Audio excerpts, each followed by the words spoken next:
Hello my schoolers, welcome to my school channel. Right here we'll be tackling English JAMB questions for year 2020. Don't go anywhere, stay with us and we'll be right back.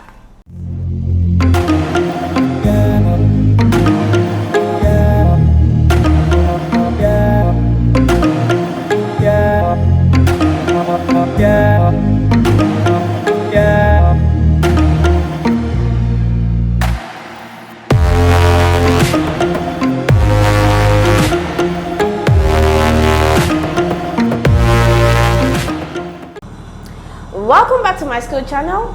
So in this video clip we'll be tackling question 41 to 60. Now moving right to question 41. From the words lettered A to D, choose the word or group of words that is nearest in meaning to the underlying word as it is used in the sentence. So for this question we are looking at the nearest in meaning. Our chief is very intelligent, but it could be parochial in his judgments. A, deep. B, broad. C, narrow-minded. And D, kind-hearted. What does the word parochial mean? It means to have a limited scope or a narrow mind. So we see that from my explanation. Option C is the nearest in meaning, narrow-minded. Question 42. From the words lettered A to D, choose the word or group of words that is nearest in meaning to the underlined word as it is used in this sentence. I went through his work, it was gibberish. A, meaningless. B, meaningful. C, brutal. D, too simple. The word gibberish means something that lacks meaning, something that is meaningless. Meaningful is something that has meaning. Brutal is something that is very, very deadly. Too simple, that is very simple to understand. So, nearest in meaning to the word gibberish is meaningless. Option A is the correct answer. Question 43. Cumulative work, according to Leonard, is inimical to the progress of the company. Option A, harmful. Option B, predominant. Option C, unavoidable. Option D, inevitable. Now we are looking for the nearest in meaning to the word is inimical. Now what does is inimical means or inimical means? It means harmful in effect. The word harmful is used in option A, so this is our answer. Option A is the correct answer, as opposed to predominant, which means something that is pronounced or preeminent. Unavoidable, not avoidable. The inevitable, which also means not avoidable. So the answer here is harmful. Option A is the right answer. Question 44. If he declines the offer, it will be better for him. Option A, ignores. Option B, denies. Option C, snubs. Option D, rejects. Now we are looking for the nearest in meaning to the word declines. What does decline mean? It means to refuse to accept something. That's what decline means. Option A, ignores, to pay little attention to something or no attention to it at all. Option B, denies, to not allow. Option C, snub, to pay little attention to something. Option D, reject, which also means to decline or to refuse or accept something. So we see that option D is synonymous to the word declines. Option D is the correct answer. Question 45. After each of the following sentences, a list of possible interpretations of all or part of the sentences is given. Choose the interpretation that you consider most appropriate for each sentence. The appearance which the famous actor made last month was a swan song. This means that dash. A, the actor sang beautifully during the play. Option B, the play was postponed because of the actor's non-appearance. Option C, the play was the actor's last appearance before he died. Option D, the last play was the actor's best performance. Now for this question, we've been told that we should find the possible interpretation, the best interpretation for the group of words or the sentence in the question. So the word in the group of words is a swan song. What does a swan song mean or swan song means? Swan song means one's final performance before retirement or death. When you take a look at the option, you see that option C carries this meaning. The play was the actor's last appearance before he died. Performance, appearance are synonymous. So option C is the correct answer. Question 46. Moise does not let the grass grow under his feet. This means that Moise dash A does not waste time in doing things.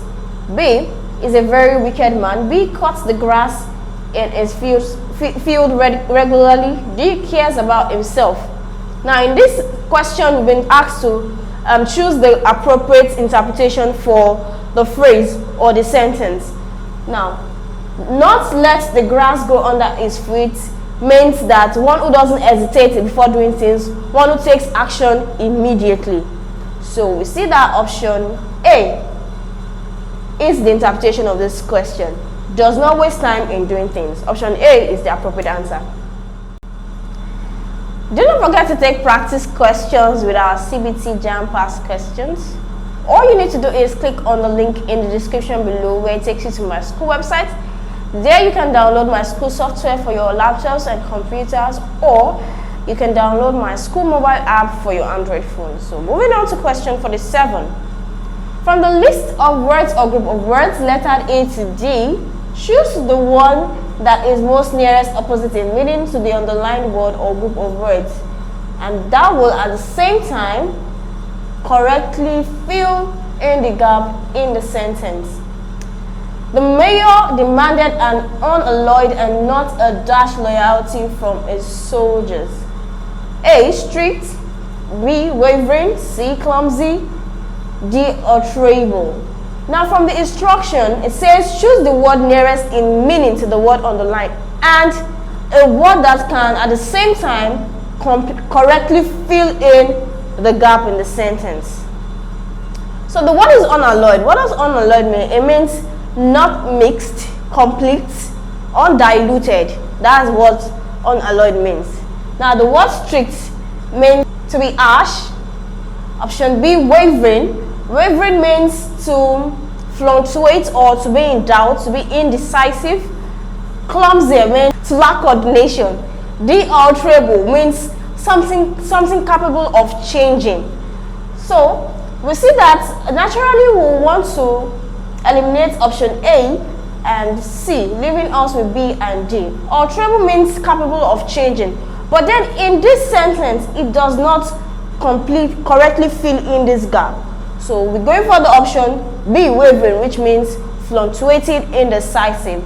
The mayor demanded an unalloyed and not a wavering loyalty from his soldiers. Option B is the correct answer. I believe you're enjoying this content, so do not forget to hit the like button, click on the subscribe button and tap on the bell notification to get alerted as soon as we'll release the next video. Question 48. The economists argued that the apparently inconsequential rise in the price of petrol had a dash effect on the cost of living. A, capricious. B, frivolous. C, dangerous. And D, bright. Now the instruction says choose the word most nearly opposite in meaning, and the same word should be able to complete or fill in the gap in the sentence. Option A, capricious. It means unpredictable. B, frivolous, which means silly. D, dangerous, causing harm. D, bright, dazzling, clear. The word inconsequential means having no consequence. And when something doesn't have consequence, there is no harm, no danger. So that is opposite in meaning, dangerous. Option C is the correct answer. The economists argued that the apparently inconsequential rise in the price of petrol had a dangerous effect on the cost of living. Option C is the appropriate answer. Question 49. The exotic bird looked resplendent. Its bright plumage contrasted with the rather dash undergrowth. A, immobile. B, foreign. C, bright. D, drab. Now in the instruction it states that we should choose the word most nearly opposite in meaning and a word that at the same time can fill in the gap in the sentence. So the word resplendent means shiny and colorful. Immobile means not movable. Foreign means located outside. Bright, shining, dazzling. And D, drab, which means dull. So the opposite of this word, which means shiny and colorful, is drab, meaning dull. Option D is the correct answer. The exotic bird looks resplendent. Its bright plumage contrasted with the rather drab undergrowth. Option D is the correct answer. Question 50. I thought that the comments made by the manager were quite innocuous, but the chairman considered them dash. A. Polite, B. Inappropriate, C. Antagonistic, D. Harmful. Don't forget the instruction is to look for the word nearly opposite in meaning and at the same time can fill in the gap in the sentence. So the word innocuous means innocent, harmless. Option A, polite, well-mannered. Option B, inappropriate, not appropriate. Option C, antagonistic, well, against something. Option D, harmful, causing harm. So we see that option D is the opposite in meaning to the word innocuous. I thought that the comments made by the manager were quite innocuous, but the chairman considered them harmful. Option D is the correct answer. Question 51. My uncle is a prosperous businessman. My aunt, unfortunately, is quite dash. A. Unskillful, B. Domestic, C. Unsuccessful, D. Unqualified. The instruction states that we should look for the most nearly opposite in meaning and a word that can completely fill in the gap in the sentence. Prosperous here means characterized by success, someone who is well-to-do.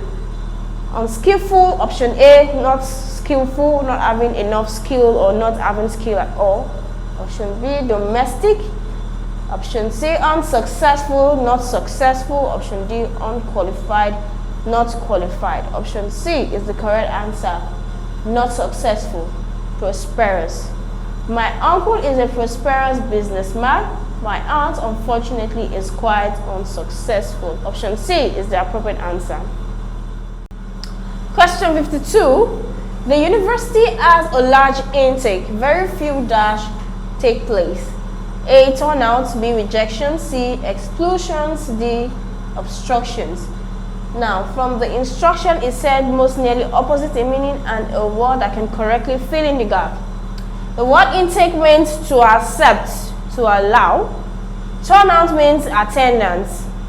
Rejection means not to allow, not to accept. Exclusion, there's nothing like exclusions. Option D, obstruction, means blockage or hindrance. So from the word intake, which means to accept, the word rejection is the opposite of the word. The university has a large intake, very few rejections take place. Option B is the correct answer. Question 53. Rather than make derogatory remarks about the host, a guest should make dash ones. A. Polite, B. Complimentary, C. Interesting, D. Honest. From the instruction, we've been told to give the nearest opposite in meaning and a word that correctly fills in the gap. So the word is derogatory from the word derogate, which means to lessen one's value. Polite meaning well-mannered. Complimentary, giving appraisal, praises, encouragement, or exaltation to someone. Interesting meaning exciting or fun. Option D, honest, which means to be truthful. So from the word derogatory, which means to lessen one's value, complimentary is the opposite of this word. Rather than make derogatory remarks about the host, a guest should make complimentary ones. Option B is the appropriate answer. Question 54. Our mechanized service contrasts sharply with the dash operative we had before. A. Electrical, B. Controlled, C. Original, D. Manual.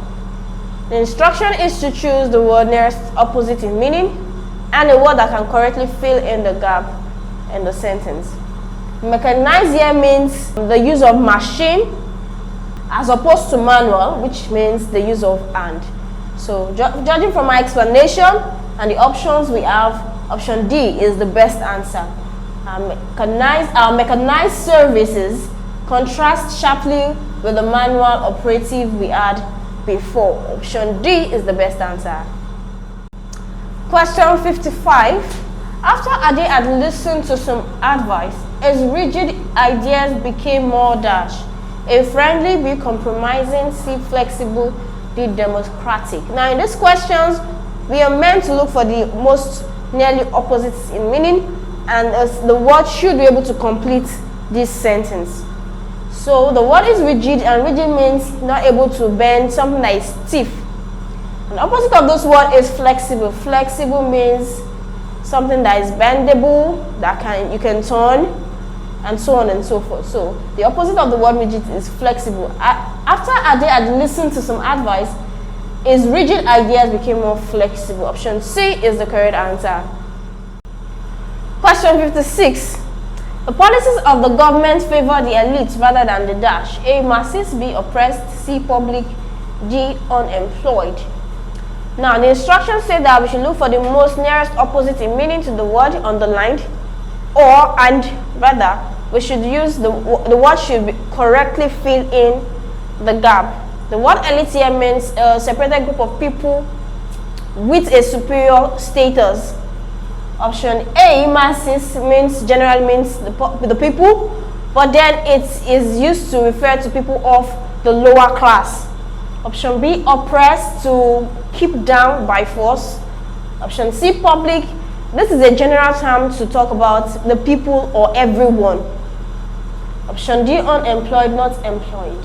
Now in this context, we say that favor the elite means the superior status. And if masses would also be used to describe people of the lower class, then our answer is option A, masses, and not public. Public generally means everyone. Everyone, the public, the people, everyone. The policies of the government favor the elite rather than the masses. Option A is the correct answer. Do you have questions you would like to ask? There are several solution providers readily waiting to answer your question. So go ahead and ask your questions by using the link in the description below, where it takes you to my school website. There you can ask your questions and then receive answers within a short period of time. So go ahead and ask your questions. Question number 57. God opposes the proud and rewards the dash. A, poor. B, honest. C, humble. D, faithful. Now the question says that we should look for the most nearest opposite in meaning, and the word should as well be able to complete the sentence. Now the word here is proud. The opposite of proud is humble. So option C is the correct answer. God opposes the proud and rewards the humble. Option C is the correct answer. Do you have better steps, explanations, or solutions to any of those questions? Please feel free to use the comment section below. Type the question number and the solutions you would like to share. Question 58. The pilot says that it is easier to take off from the airport than to dash on the tarmac. A, land. B, come down. C, alight. D, drop. Now the word is take off. And in this question, we have been told to look for the most nearest opposite in meaning, and we should look for a word that actually completes this sentence also. So the word is take off, and take off means to leave the ground. So we are looking for a word that will mean to descend to the ground. Now the word land means to descend to the ground, and it is used for flights or transporting, or for flights majorly rather. Come down, as the word implies, alight, to get off, drop, to let go. So take off, the opposite is land. The pilot says that it is easier to take off from the airport than to land on the tarmac. Option A is the best answer. Question 59. Although a child's manner are quite refined, his colleagues are rather dash. A, bold. B, crude. C, hostile. D, rash. The instruction is to look for the most nearest opposite in meaning and a word that can complete the sentence. The word is refined, and refined means to be free from impurities. Option A, bold. Option B, crude. Now crude means to be in its natural state. So crude is the opposite of refined, which refined means implies something that has been worked on. So crude, natural state. Although a child's manner are quite refined, his colleagues are rather crude. Option B is the correct answer. Question 60. I am quite outspoken, but my brother is dash. A, dumb. B. Indolent. C. Taciturn. D. Modest. We've been told to look for the opposite in meaning of this word and a word that can best complete this sentence. Outspoken means to be free in speech, to be expressive, to be open. Dumb could mean to be stupid. It also means to be unable to speak. Indolent means lazy. Taciturn means reserved in speech. Modest, to be well behaved. So outspoken, which means to be free in speech, is opposite in meaning to taciturn, reserved in speech. Option C is the correct answer. I am quite outspoken, but my brother is taciturn. Option C is the best answer. We've come to the end of this segment, and I believe you enjoyed every bit of this content. So do well to hit the like button, click on the subscribe button, and tap on the bell notification to get notified as soon as we release the next videos.